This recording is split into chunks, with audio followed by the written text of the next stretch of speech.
Good morning. Now I'm confronted with the big challenge that is to manage expectations, but it is a real privilege to be here with you today in Tallinn. And allow me to take this opportunity in particular to convey my sincere thanks to President Kaljulaid and to Merle Maigre and the NATO Cooperative Cyber Defense Center of Excellence for hosting this world-renowned event. Estonia has long become a hub of experience and expertise in cyber issues. I'm tempted to say the hub, and indeed the digital state. Madam President, Excellencies, distinguished guests, ladies and gentlemen, friends and colleagues, we have many milestones before us. The 10th edition of the Conference on Cyber Conflict X. More than a decade since the cyber attacks took place here in Estonia. More than 50 years since the internet was first created. Little more than 100 years since Estonia first became an independent state. And nearly 70 years since NATO was founded and has since become the bedrock of transatlantic security. Whether on land, at sea, or in the air, the same goes to cyberspace. So how do we maximize effects in the cyber realm? How can we harness the benefits of this wealth-creating and socially empowering space while minimizing the risks? As part of my remarks today, I would like to set out how NATO is driving progress on cyber defense across the alliance, how to address this challenge and to prepare for the future, and how to keep pace with the evolving threat and ensure that the NATO alliance remains fit for purpose in an era of breathtaking technological change. Cyber threats have become more widespread, sophisticated and damaging than ever before. In a worst-case scenario, a major cyber attack could compromise critical infrastructure, paralyze national governments, undermine democratic systems, or affect the operational effectiveness of armed forces. In the past, aggressive activity by other states was obvious in the forms of tanks or soldiers crossing a border. Today, things aren't as straightforward. In his address earlier this month in Paris, NATO Secretary General Stoltenberg noted that nowhere is the fog of war thicker than it is in cyberspace. This is in view of the nature of cyber attacks, but also of the range of actors with the ability to operate in this space. We see the use of cyber tools as instruments of state policy and political influence. Cyber has gone from being a useful tool of espionage and intellectual property theft to cyber intrusions evolving potentially into an instrument of hybrid warfare. It is hard to imagine a conflict in the near future, or in the present for that matter, that would not include a cyber dimension. So NATO is determined to strengthen its cyber defenses and stay ahead of the curve. Over the years, NATO's policy on cyber defense has developed in response to evolutions we witnessed in the cyber threat landscape. Since the initial creation of NATO's computer incident response capability, CERT, in 2002, we have moved from addressing cyber defense as a purely technical issue to seeing it more than a decade later in 2018 as an inherent part of NATO's strategic reality. We have moved from information assurance to mission assurance. Today, we are focusing on three main efforts to drive progress across the alliance. First, boosting our cyber defenses and the capacity of NATO as a collective defense organization. Second, helping individual allies develop their cyber defenses. And third, working with our partners to become better prepared to face cyber threats together. First point, boosting our own cyber defenses. Back in 2010, we recognized that cyber attacks can reach a threshold that threatens national and Euro-Atlantic prosperity, security, and stability. NATO leaders later agreed in 2014 in Wales that a cyber attack could trigger Article 5 of our founding treaty, whereby an attack on one ally is treated as an attack on all allies. In other words, cyber defense is now part of NATO's core task of collective defense. At the same time, NATO allies are also recognized that international law applies in cyberspace. This is not the wild, wild web. There are laws that govern the space.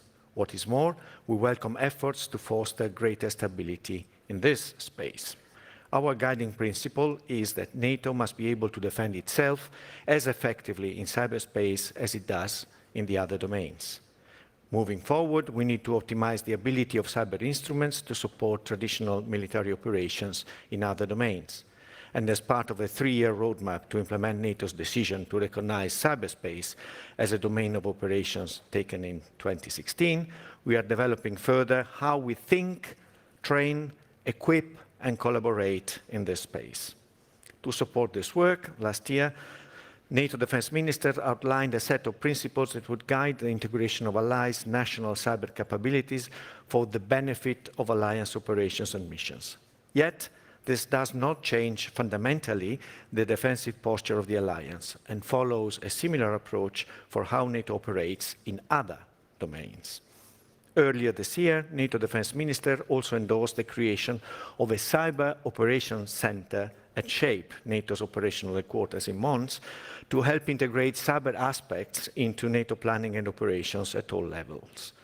It is part of a broader adaptation of the NATO command structure to ensure that NATO is fit for purpose.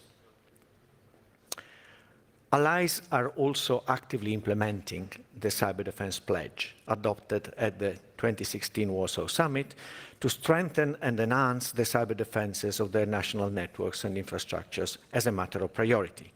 Just to recall you, the pledge has 7 key objectives, including capacity development, resourcing, organizational structures, training, and education. A first baseline report, based on national self-assessments from all NATO allies, was produced in May 2017, exactly 1 year ago. And we have just concluded a second round of reporting this very spring. In less than 2 years, almost every allied has upgraded their cyber defenses.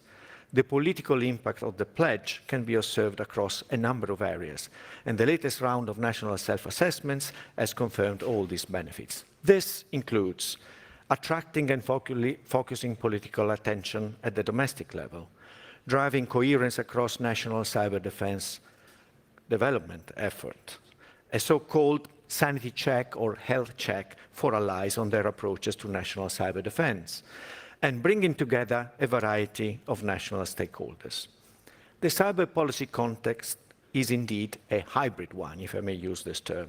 Building national resilience is key, and it is a joined-up, whole-of-government approach that requires a greater number of actors than in other more conventional domains.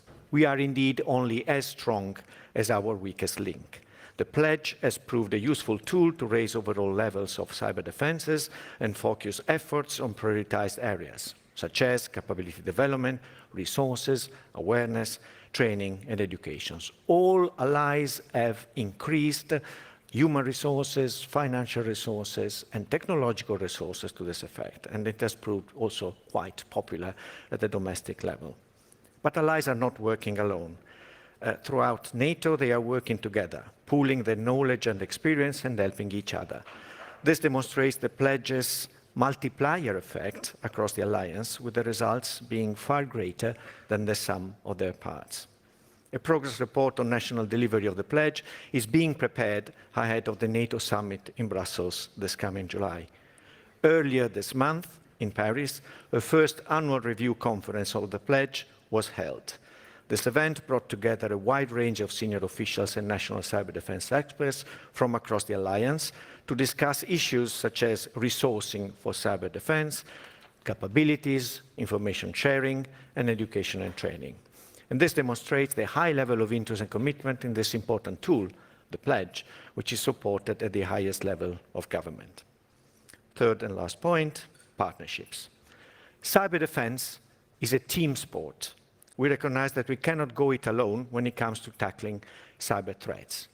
We all need a little help from our friends, if I may paraphrase the Beatles and Joe Cocker at Woodstock. I'm old enough to remember all that.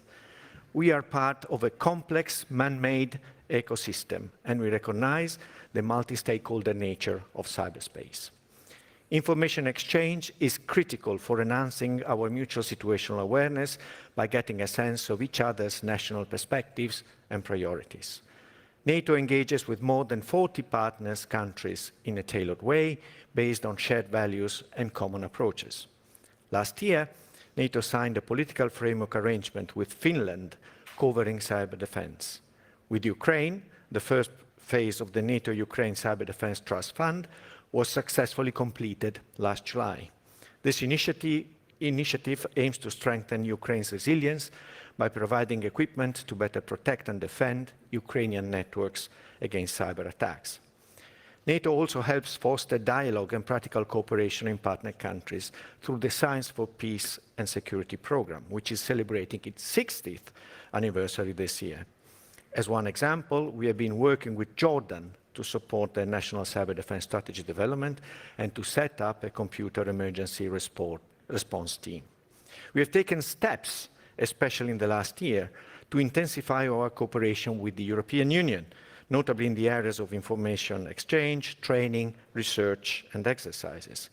Real-time information exchange between the incident response communities of both NATO and the EU continues to take place through a technical arrangement on cyber defense that was concluded in February 2016.